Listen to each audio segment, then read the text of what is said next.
Have you ever wondered why certain emotions feel so familiar, like echoes from a forgotten past? Why some wounds never fully close, no matter how successful, spiritual, or strong you become? That's because deep inside each of us, there is a silent voice, a small innocent self waiting to be heard. Not the adult you've become, but the child you once were. A child still holding on to pain, confusion, rejection, or loneliness. A child that still lives within you. Today, we're going to journey back, not to dwell in the past, but to liberate your future. Because true healing begins when we reconnect with the child we left behind. This is not just a motivational message. This is your psychological awakening. The moment you meet the child within is the moment you reclaim your power. Let's begin. There is a child within you who never forgot what it felt like to be abandoned, ignored, or misunderstood. That child may have learned to smile in the presence of pain, to hide feelings behind a mask of strength, or to silence a scream with silence itself. And although years have passed and you now walk in the body of an adult, that child has not disappeared. They live on in your fears, in your overreactions, in your self-sabotage and perfectionism. They emerge in the moments when logic breaks down and emotion takes over, sudden, overwhelming, and often unexplained. You may wonder why certain wounds hurt so deeply, or why a single word can make you feel 10 years old again. It is because the past is not in the past. It lives in the unconscious, shaping the fabric of your present. We often assume that growing up means leaving the past behind. But what we do not realize is that the unconscious mind carries every impression, every wound, every unmet need. The psyche is not linear. It loops, it stores, it protects. And when a child has no one to turn to for validation, they turn inward, creating beliefs to make sense of the chaos. I must not be enough. Love is conditional. If I'm quiet, maybe I'll be safe. These beliefs become the blueprint for your adult identity, silently guiding every relationship, every decision, every risk you do or do not take. You may have thought that you outgrew the child who was once shamed for crying, punished for dreaming, or made to feel responsible for the emotions of others. But that child still drives the emotional vehicle. When you lash out without knowing why, when you pull away just as someone gets close, when you strive endlessly and still feel unfulfilled, it is the child who is speaking through you.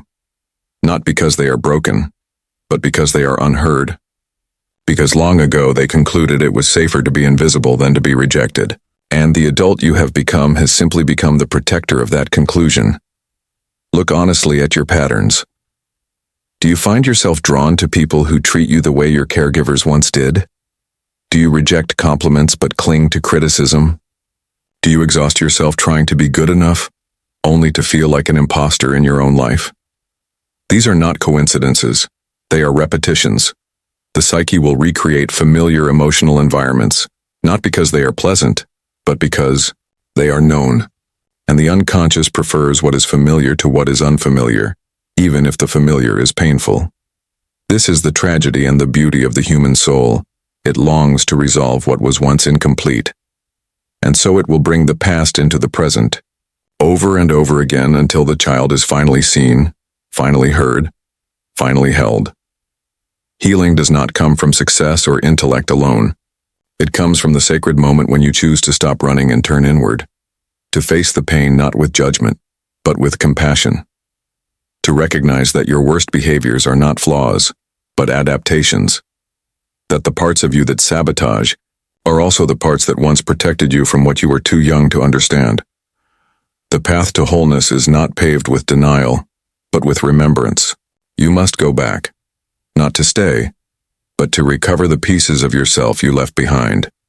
Every time you dismissed your needs to please others, every time you silenced your voice out of fear, every time you swallowed your truth to be accepted. The child within you remembers, and they are not weak, they are wise. They carry the map to your authenticity, if only you're willing to listen. When you finally recognize how the wounded child shapes your adult life, a quiet strength begins to emerge. Not the strength that comes from control, but the kind that rises from integration. You stop blaming others for your triggers. You stop outsourcing your worth. You begin to parent yourself with the tenderness you never received. And slowly, the child who was once afraid to feel becomes the very compass that leads you home. You do not become free by forgetting the child. You become free by embracing them, and in doing so, you no longer fear the mirror of your life. Because you understand now, it is not your enemy. It is your reflection, calling you back to the truth of who you are. There is a quiet tragedy in the human soul, one that repeats itself across generations, across cultures, across lifetimes. It is the tragedy of the repressed wound, the unspoken grief, the unacknowledged pain. From the moment we learn to walk and speak, we are taught which emotions are acceptable and which must be hidden. We learn to associate worth with performance, love with obedience, and safety with silence. In the early years, when the psyche is most malleable and the heart most open, we absorb these rules not with rebellion but with reverence. For the child, depends utterly on belonging. And so when the child's natural needs are unmet or misunderstood, they do not question the environment, they question themselves. This is the beginning of repression. To survive emotionally, the child begins to bury parts of their experience. A moment of rage is met with punishment, and the child learns that anger must be swallowed. A burst of joy is mocked, and the child learns to dim their light. Vulnerability is met with coldness, and the child learns to guard their softness. Over time, these buried emotions are not merely forgotten, they are disowned, and yet they do not die. They sink into the unconscious, where they live on, shaping the very foundation of personality. The adult who no longer cries does not lack sadness, they have simply forgotten how to weep. The adult who fears intimacy does not lack the desire for connection, they have simply learned that closeness brings pain. The unconscious becomes a silent container for all that was once too overwhelming to feel. But repression is not resolution. It is postponement. What is repressed does not vanish. It waits, and in its waiting, it grows in power. It becomes a shadow that colors perception, that whispers doubt in moments of joy, that sabotages love just as it begins to blossom.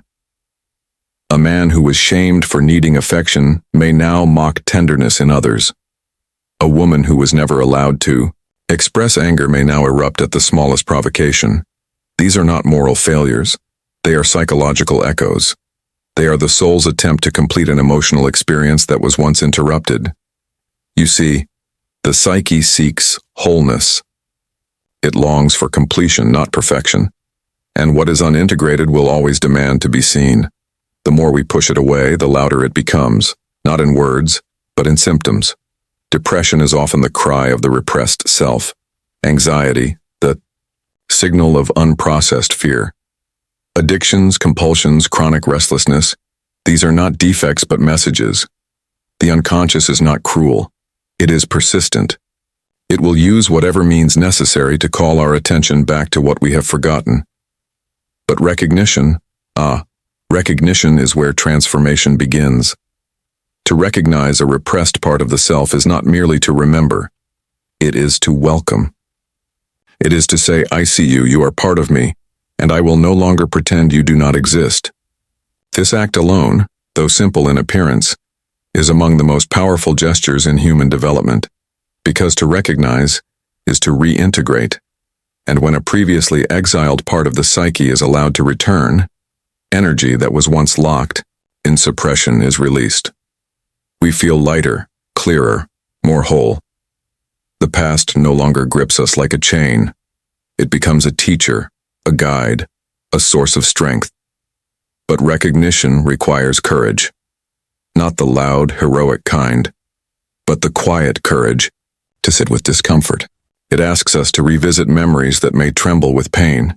It invites us to feel what we once could not bear to feel, and it demands that we replace judgment with compassion, not only for others but for ourselves.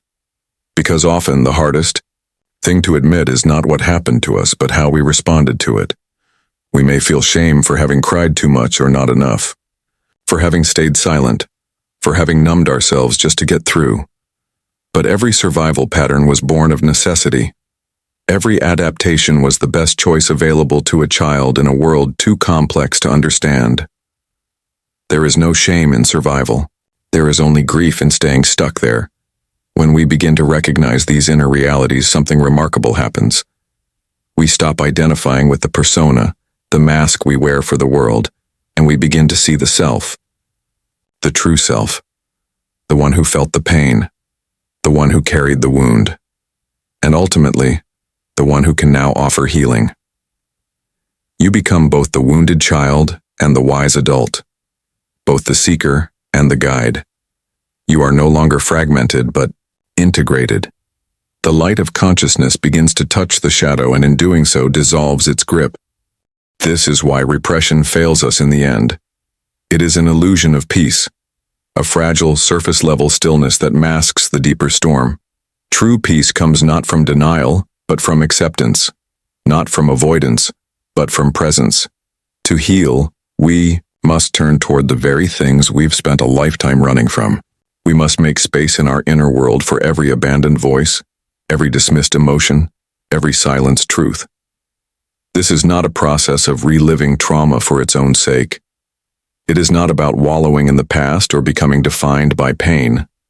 Rather, it is the sacred act of honoring what was once dishonored, of giving voice to what was once muted, of offering love where there was once only fear. Do not fear the contents of your unconscious. They are not your enemy. They are fragments of you, frozen in time, waiting for your return. When you repress them, you remain a stranger to yourself. But when you recognize them, you begin to remember who you truly are. Not just the roles you play or the identities you wear, but the deep, radiant core of your being. Healing is not a future destination. It is a present awakening, an unfolding, a remembering. And it begins the moment you say to yourself, not with judgment but with reverence, "This too is me." There is a part of you that you hide, not just from the world, but from yourself. You may feel it stirring in moments of anger that seem too intense, in jealousy that embarrasses you, in desires that feel unacceptable, or in judgments you can't quite explain. It is the voice that whispers things you were told never to say, the impulse that moves against the grain of your values, the image of yourself that you've spent your life trying not to become. This is your shadow. You did not create the shadow out of malice. You created it out of necessity. From the earliest moments of life, you began to divide your experiences into categories: what is allowed and what is forbidden. You learned, through the responses of others, which parts of you would be loved and which parts would be punished or ignored. If you were praised for being quiet, you learned to mute your voice. If you were scolded for being angry, you learned to smile through your pain. If you were rewarded for being obedient, you learned to suppress your curiosity, your rebellion, your wildness. And so little by little you began to bury aspects of your humanity. These buried aspects did not disappear. They became the shadow. The shadow is not a flaw in your being, it is a repository of rejected selfhood. It is everything you decided was unsafe to express. And while you pushed these pieces away, hoping to become good or worthy, what you really became was fragmented. In your pursuit of love and safety, you lost sight of wholeness. You traded authenticity for approval. And the deeper the rejection went, the more the shadow grew, not as a force of evil, but as a container of the unloved. The shadow is not evil, it is unloved.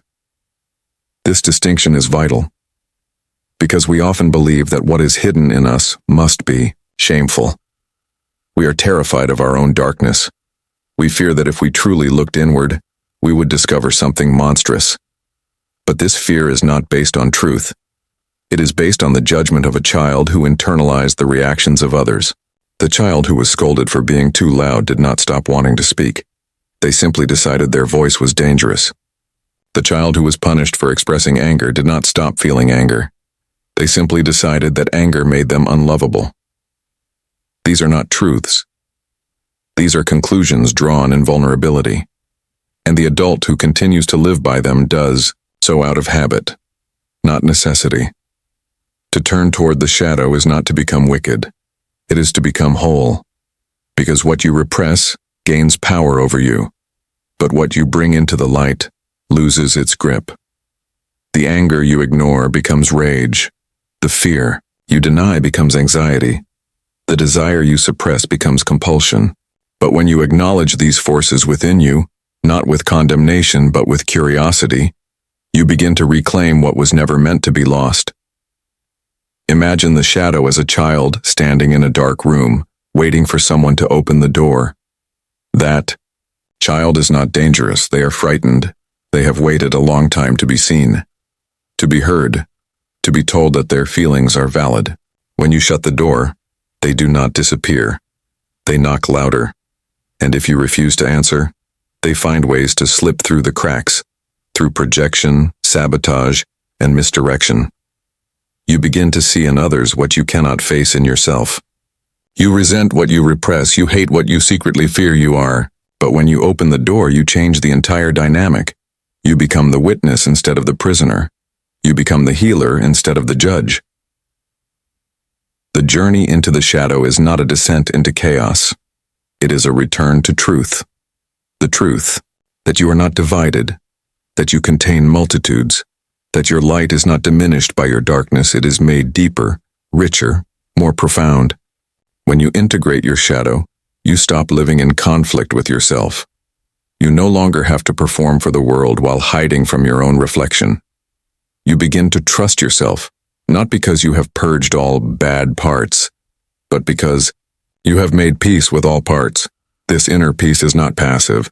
It is active, alive, transformative. It gives you the power to stand in the presence of your pain without needing to destroy it. It gives you the strength to acknowledge your envy, your bitterness, your resentment, and to trace them back to the unmet needs from which they sprang. You begin to see that every shadow carries a wound, and every wound carries a lesson, and every lesson, when embraced, becomes a gift. Consider the person who is terrified of their own ambition. They were perhaps taught that wanting too much is selfish, that success leads to arrogance. So they suppress their drive, telling themselves they are content while secretly resenting those who strive. Their ambition becomes a shadow. But when they turn toward it, they might find not greed but a deep longing to contribute, to create, to grow. The shadow hides the gold. Or consider the person who fears their own anger. They were taught to equate anger with violence, with rejection. So they learn to be agreeable, compliant, conflict avoidant. But beneath the surface lies rage. Rage that leaks out in passive aggression, in self-sabotage, in illness. When they face that anger, they discover not destruction but passion. Boundaries. The fire to say no, to claim space, to stand for truth. This is the paradox of the shadow. It guards not only your wounds, but your potential. It is the gatekeeper of your full humanity. To reject it is to reject yourself. To embrace it is to become whole. But integration is not a single act. It is a way of being. It is choosing, day after day, to meet yourself with honesty. To name what you feel, even when it's inconvenient. To admit what you desire, even when it feels wrong. To hold space for your contradictions without needing to resolve them. You can be kind and angry, grateful and grieving, confident and uncertain. This is not hypocrisy, it is complexity. And complexity is the nature of the soul. The more you embrace your shadow, the more compassion you develop, not only for yourself, but for others. You stop needing to place people into rigid categories of good and bad. You begin to understand that everyone is hiding something, carrying something, healing from something. Judgment gives way to empathy. Rigidity gives way to understanding. And in this space, love becomes possible. Not the love that demands perfection, but the love that includes the broken and the beautiful, the light and the dark. You do not need to fear your shadow. You need to listen to it, speak to it, dance with it, because it has something vital to teach you, that you were never meant to be a fragment. You were meant to be whole, not by erasing your flaws, but by embracing your fullness, not by denying the dark, but by learning to walk with it, hand in hand, heart open, unafraid. Healing does not begin with answers. It begins with questions. Not the kind that demand quick solutions, but the kind that open doors. Questions that invite you into the deeper layers of your own being. Questions that are asked not with urgency, but with reverence. This is the essence of compassionate curiosity. It is the willingness to turn toward your inner world, not as a critic, not as a judge, but as a witness, as someone who is finally ready to see what has been waiting to be seen for so long. Many people approach their pain like a puzzle to be solved, a problem to be fixed. They want to dissect it, label it, remove it. They want strategies, steps, solutions. But the soul does not respond to force. It responds to presence, to patience, to softness. When you approach your own suffering with clinical detachment, you only reinforce the very abandonment that created the wound. You tell yourself again that what you feel is too much, too messy, too wrong. And so the pain, unwelcomed, goes deeper into hiding. But compassionate curiosity is different. It does not ask, how do I get rid of this? It asks, what is this trying to tell me? It does not recoil from the discomfort, it leans in. It says, there must be a reason this part of me exists. Let me understand it before I try to change it. This shift is subtle, but it is everything. Because when you become curious, you stop resisting yourself. And when you stop resisting, the healing begins, not because the pain disappears, but because it is no longer isolated. Think of the wounded parts of yourself as young children. Some are loud, throwing tantrums. Others are silent, withdrawn, hiding in the corners of your psyche. These inner children do not need to be fixed. They need to be met. And they will not come forward when they feel they are being judged. But when they sense safety, when they feel that you are approaching not with shame but with care, they begin to speak. And what they have to say can transform you.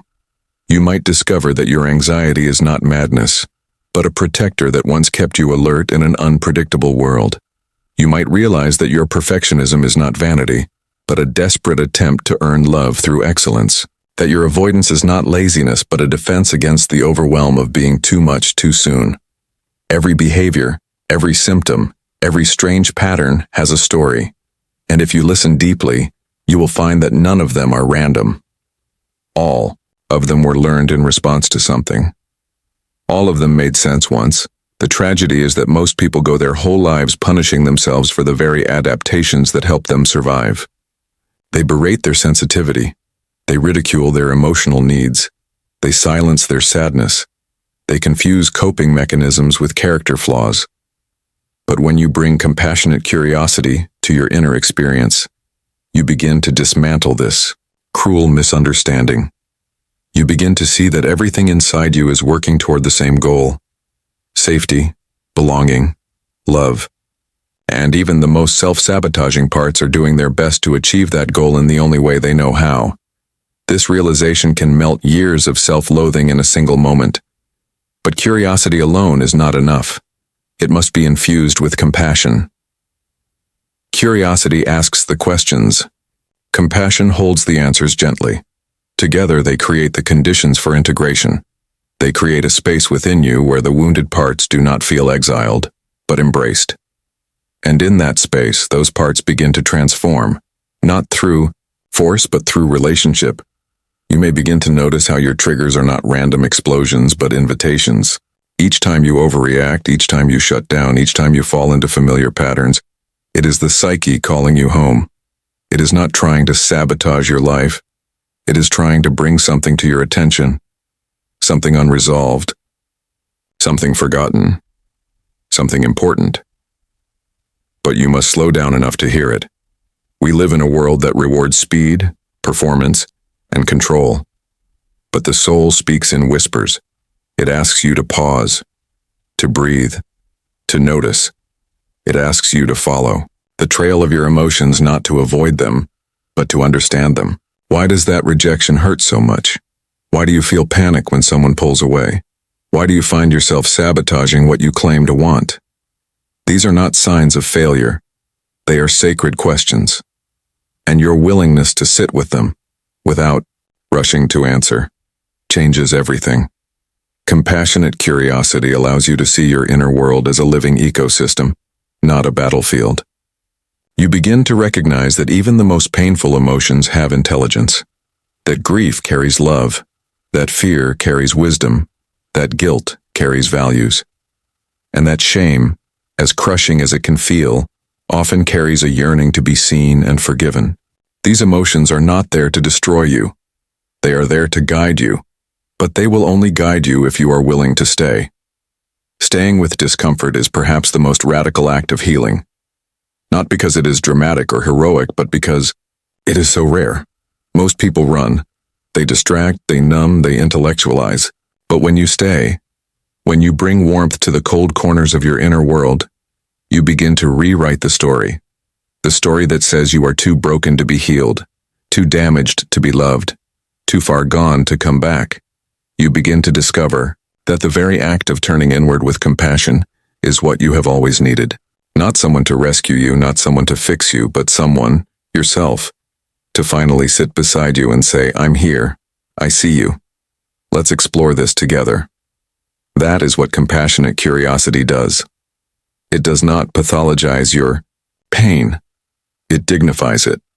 It honors the intelligence of your coping. It validates the depth of your feelings. And it opens a dialogue with the parts of you that have been silent for too long. This is not a linear process. There will be times when you feel confused, resistant, overwhelmed.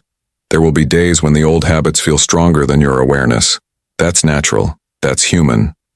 But if you can meet those days with the same curiosity, with the same soft gaze, you will not fall backward.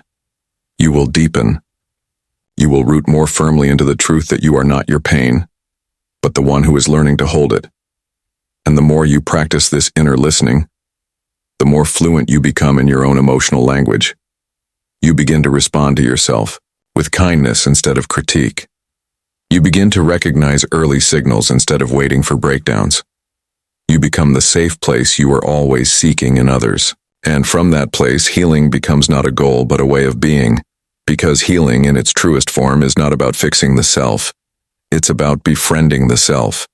It's about walking into the forgotten places within you and saying, "You are welcome here," and then listening with wonder, listening with love, listening until the silence breaks.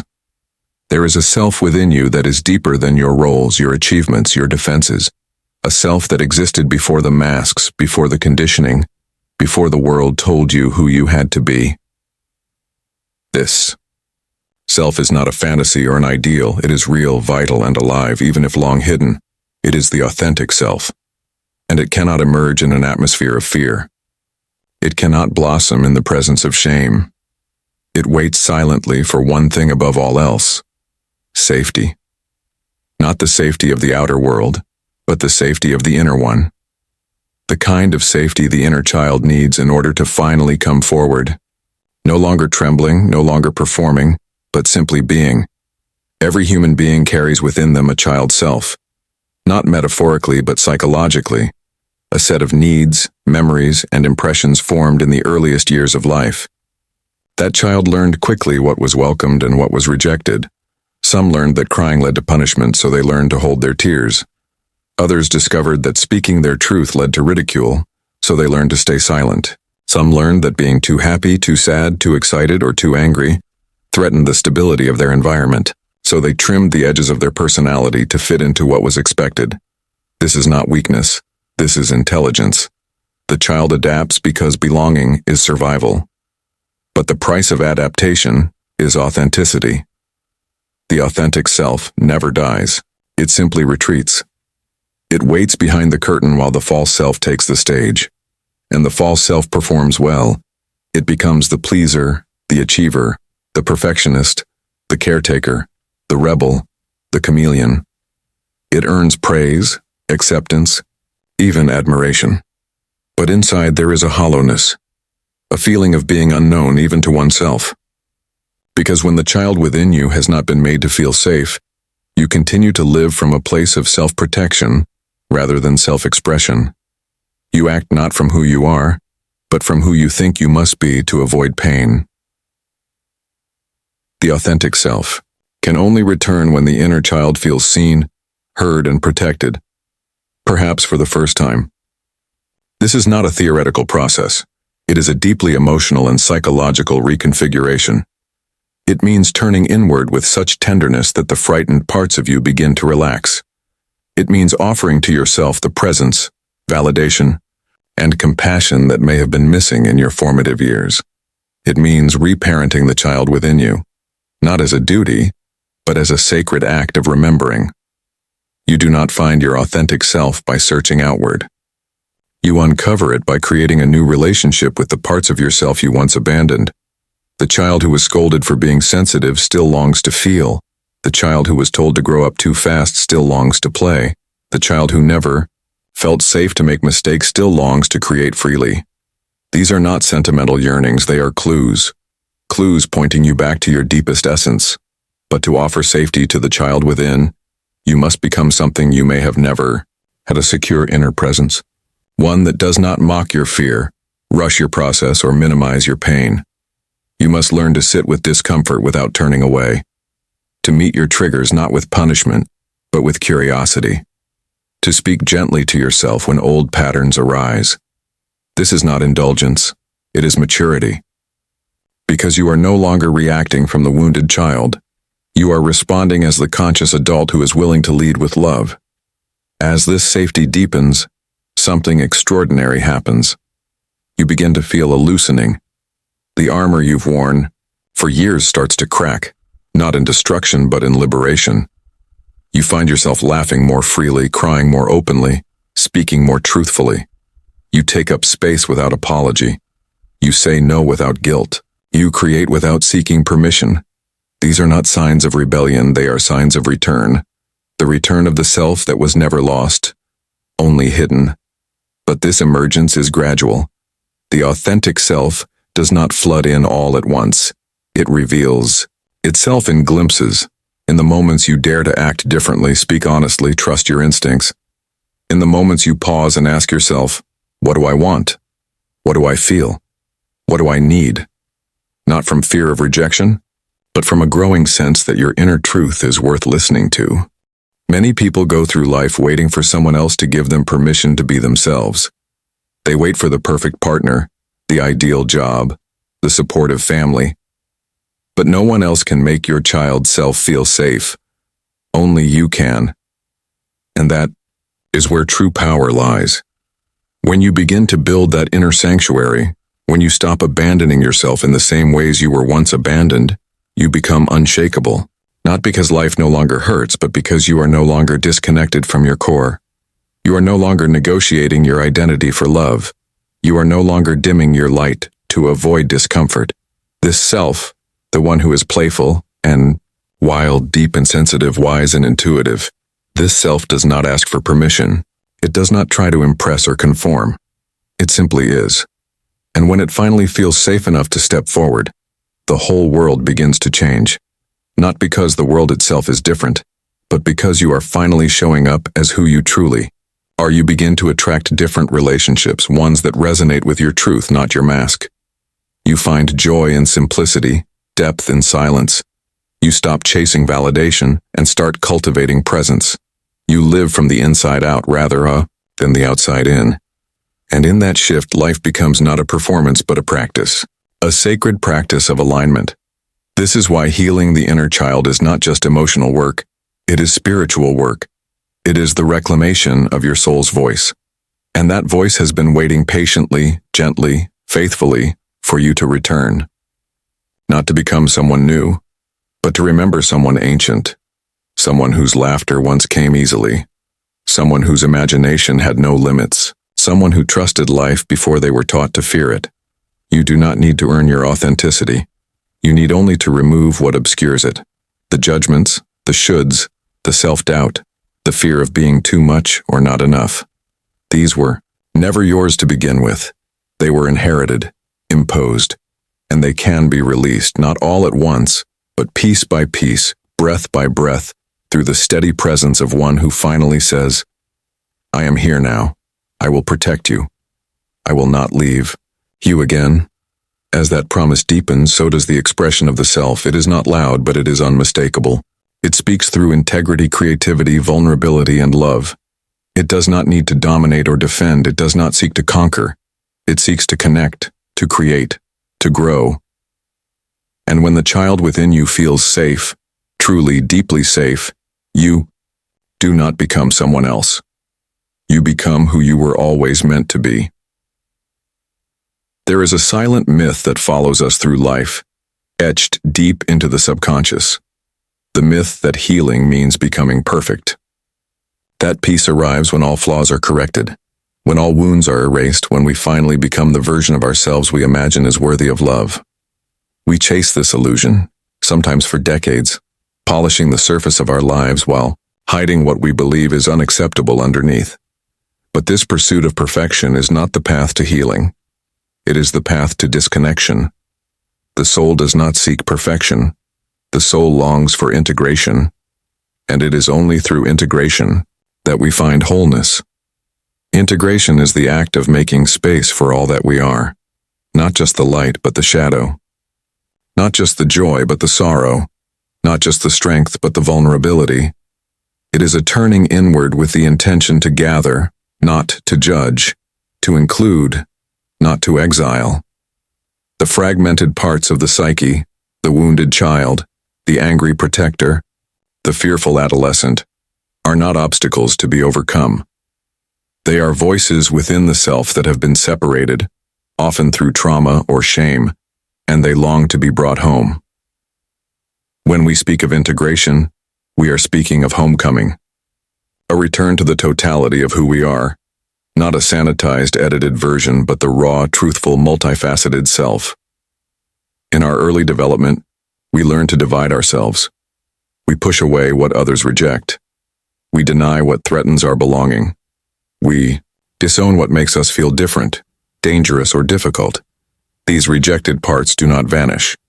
They sink into the unconscious and become what we often call the shadow. But they are not evil. They are exiled. And healing does not happen by trying to become someone without a shadow. It happens when we turn toward the shadow with understanding and say, "You are part of me and I will no longer abandon you." Perfection is a performance. Wholeness is an embrace. The one who constantly strives to be perfect does not trust their inherent worth.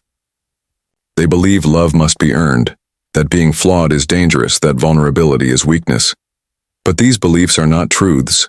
They are survival strategies learned in response to pain.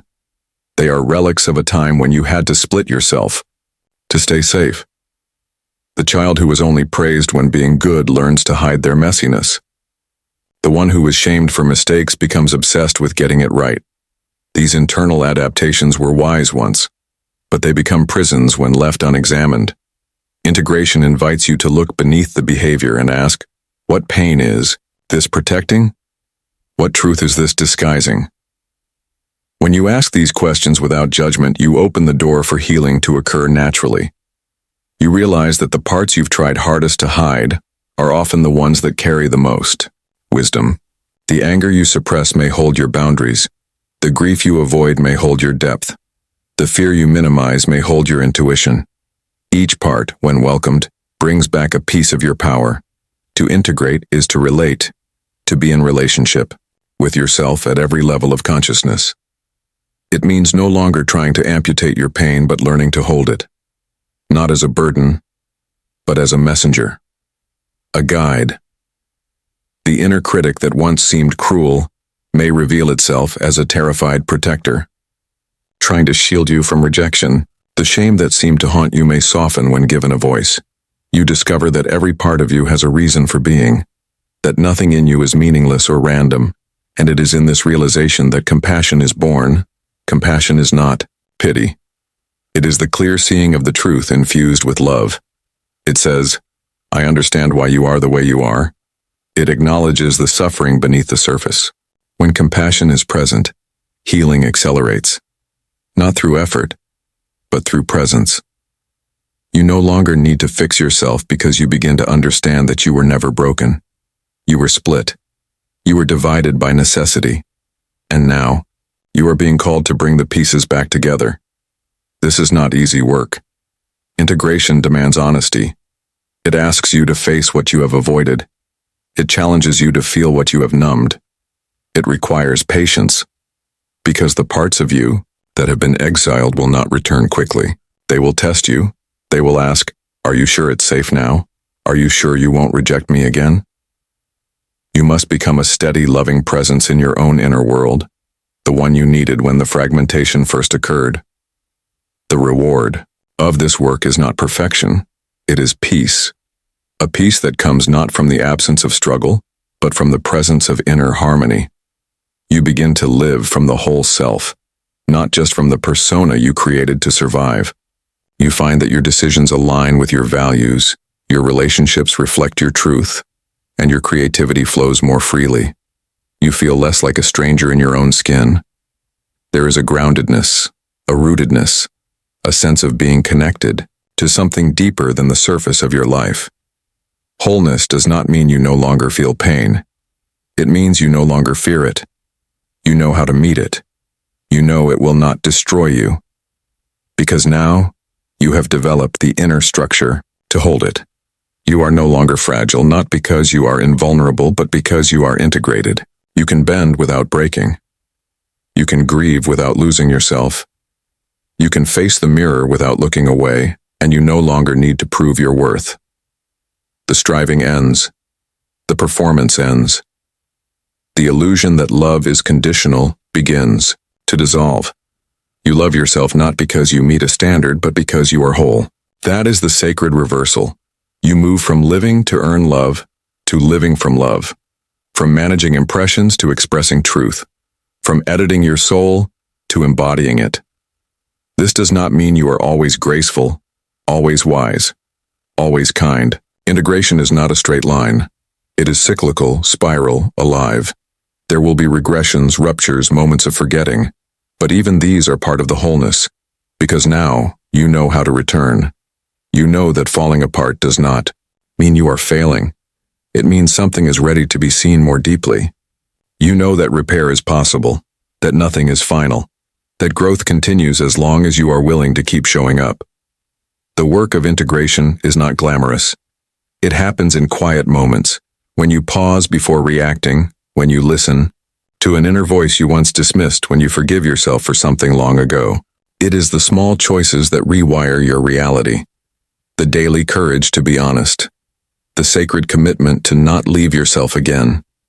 And perhaps most powerfully, integration allows you to hold others with greater grace. Because when you have met your own darkness with light, you no longer fear it in others. You become a safe place, not only for yourself, but for those around you. Your presence becomes healing, not because you are perfect, but because you are whole, because you have walked through the fragmentation and returned with your heart intact. And in a world that often demands perfection but deeply longs for truth, that is the most powerful offering of all. There is a profound misunderstanding at the root of much of our suffering, and it is this: that the past is over, and that time alone heals. But time, in and of itself, does not heal. It conceals. It buries. And what is buried is not gone. It is carried. Within the unconscious of every human being is a child, not a mere memory or nostalgic figure, but a living force, a presence that influences our thoughts, our relationships, our fears, and our desires. This inner child is not a poetic metaphor. It is the psychological reality of the earliest self, the one who formed its worldview before the intellect had developed, before words could name what was felt. That child still lives in you, and unless you turn inward to meet them, they will continue to shape your adult life from the shadows. You may believe your reactions are logical, mature, grounded in the present moment, but ask yourself, why certain wounds feel so deep? Why you panic when someone withdraws, even if only slightly? Why success does not soothe the ache of inadequacy? Why love often stirs more fear than joy? These are not questions of adulthood. They are cries from childhood. Somewhere within, the child is still trying to protect you, still bracing for the rejection that once cut so sharply, still trying to earn the affection that was once withheld. And though you wear the body of a grown person, Your responses are often that of the child who was once wounded and never healed. You are not broken. You are loyal. Loyal to the strategies that kept you safe when you had no choice but to adapt. The wounded inner child does not remain in childhood. It becomes the foundation of the adult personality. The child who learned that love must be earned becomes the adult who overextends, people pleases, and fears saying no. The child who was told to be quiet becomes the adult who suppresses their voice, their truth, their creativity. The child who is shamed for their emotions becomes the adult who fears vulnerability, who masks pain with perfectionism or detachment or control. You must understand that these are not random behaviors. They are unconscious loyalties to parents, to early environments, to survival. And they persist not because you are weak, but because the psyche remembers. It stores what the mind forgets. To bring this child into awareness is not to regress. It is to reclaim, to restore what was once lost under the weight of adaptation. But you cannot do this with force. The inner child does not respond to control or critique. They respond to presence, to gentleness, to safety. They will not come forward if they fear being judged again, silenced again, rejected again. But when they sense a different kind of presence, a loving, stable, patient presence, they begin to emerge, not with eloquence but with rawness, with the language of emotion. And in that emergence, the adult self begins to change, not through effort, but through reunion. This is why repression does not heal. It postpones. It defers the pain, but it does not dissolve it. The emotions you have buried are still alive. They may be quiet, but they are not dead, and they do not simply disappear with age or achievement. They wait for your attention. The child who was never allowed to cry did not stop feeling sadness. They simply learned to hide it. And that sadness, now unacknowledged, becomes a weight you carry into every relationship. The anger you were taught to fear becomes passive resentment. The joy you were taught to control becomes apathy. What you repress becomes the lens through which you see the world, distorted and incomplete. But when you begin to recognize what you have disowned, the healing begins, not because the pain vanishes, but because it is finally given space to breathe. You no longer spend your life running from the very emotions that are trying to speak to you. Instead, you turn toward them and say, "I'm listening now." You begin to see that the emotional storms you experience are not signs of weakness, but signs of what has gone unprocessed. They are the child knocking, hoping you'll open the door. Recognition is not always comfortable.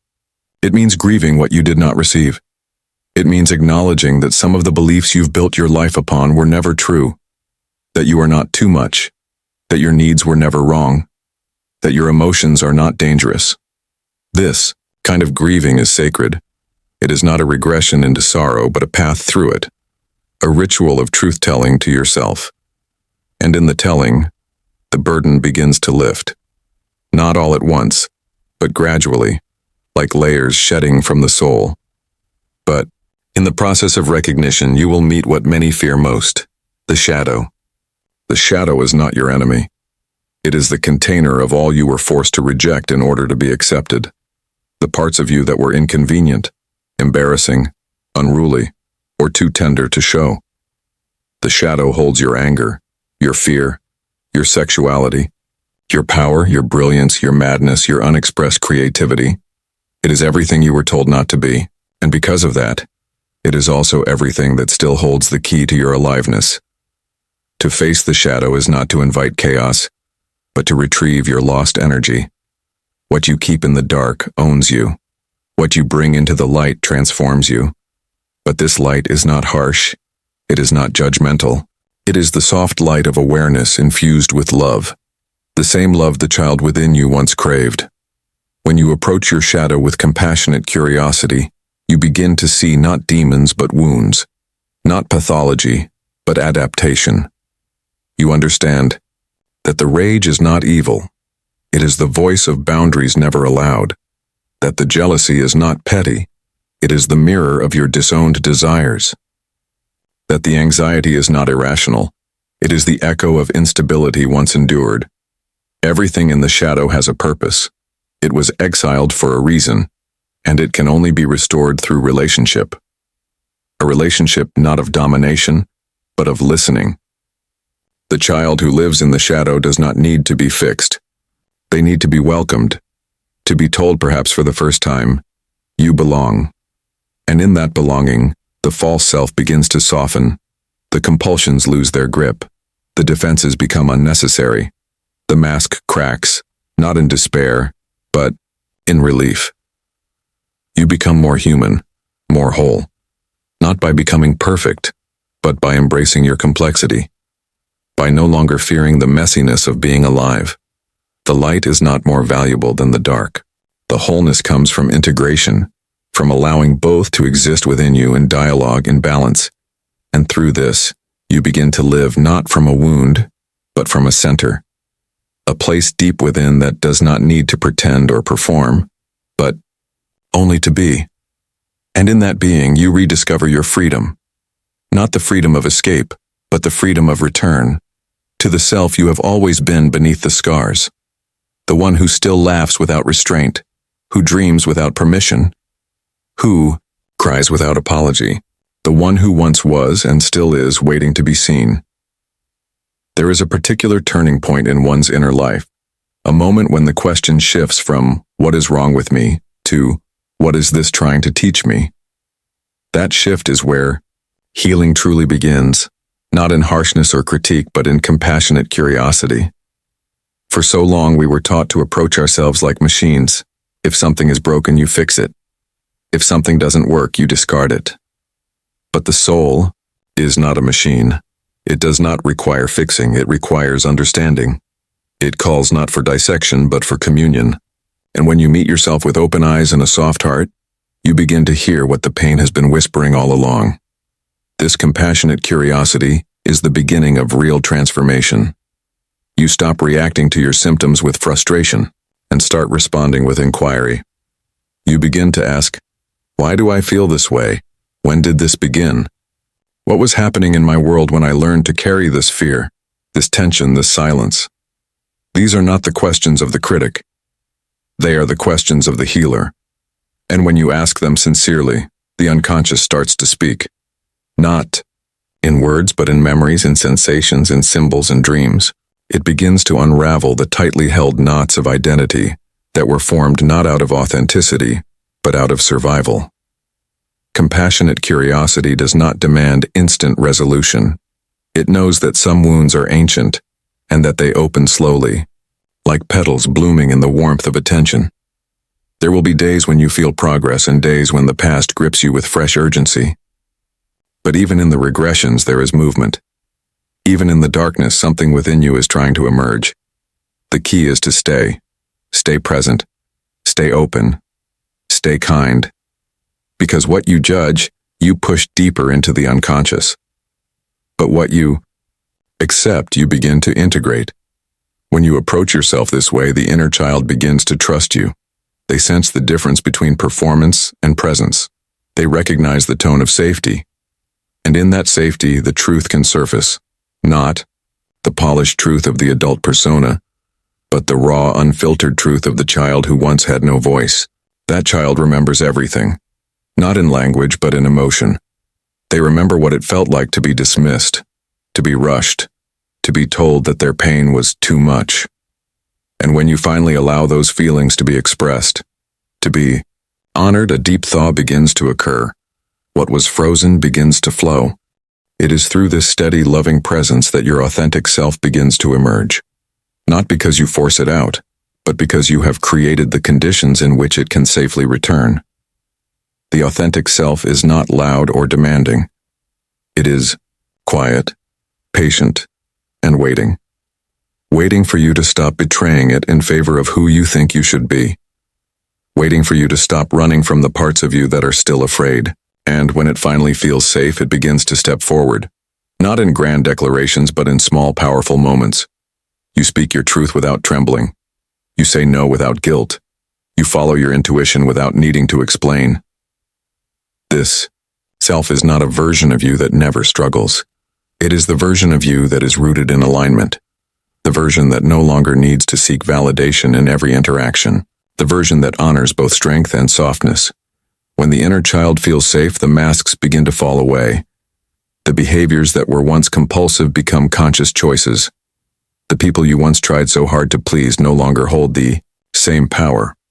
You begin to live not in reaction but in creation.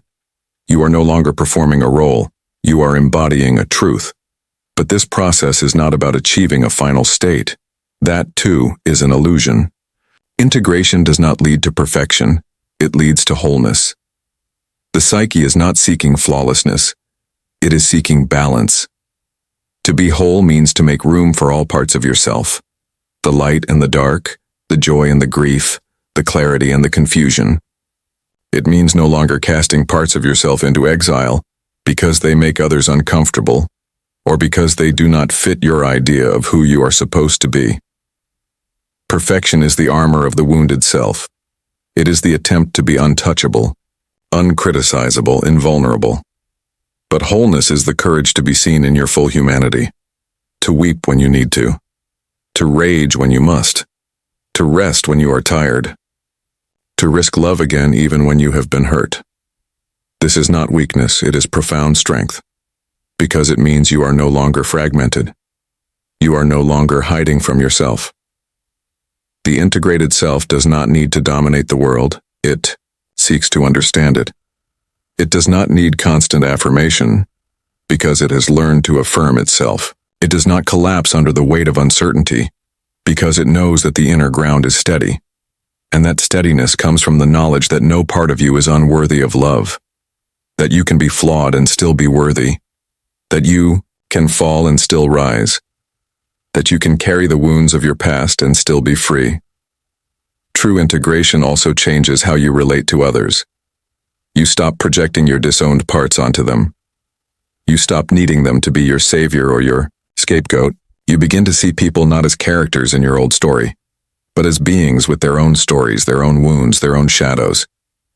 This creates space for real connection, not built on fantasy or need, but on mutual presence. You find yourself offering grace more easily, not because you are passive, but because you understand what it means to be human. And perhaps most importantly, integration gives you back your inner authority. You are no longer ruled by old scripts, old traumas, old voices that do not belong to you. You become the author of your own narrative, not erasing the past, but writing from it with clarity and depth. You see how every part of your journey was not random but essential, how even your detours were sacred, and how nothing within you needs to be discarded in order to be loved. So you stop trying to arrive at some imagined destination of perfection. You begin instead to walk the lifelong path of wholeness, a path that is honest, evolving, full of both shadow and light, a path that asks only one thing of you, that you keep coming home to yourself, again and again, that you remain curious, that you remain kind, that you remain willing to see, even when it hurts, even when it scares you, even when it asks more of you than you feel ready to give. Because in seeing, you reclaim, and in reclaiming, you become whole. The child within you is still waiting, not for the world to change, but for you to come home. So today, make a sacred promise, to listen, to love, to remember. Let this be your turning point, not just another speech, but a deep reckoning with your own soul. If this message stirred something in you, comment below. I am ready to heal my inner child. Share your story, inspire someone else. And don't forget to like, subscribe, and share this message with anyone who still carries silent wounds. Because when one of us heals, we all begin to rise.